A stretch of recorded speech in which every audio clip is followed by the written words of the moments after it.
So in my computer keyboard I type like this 1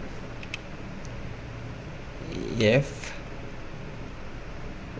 6 A 6.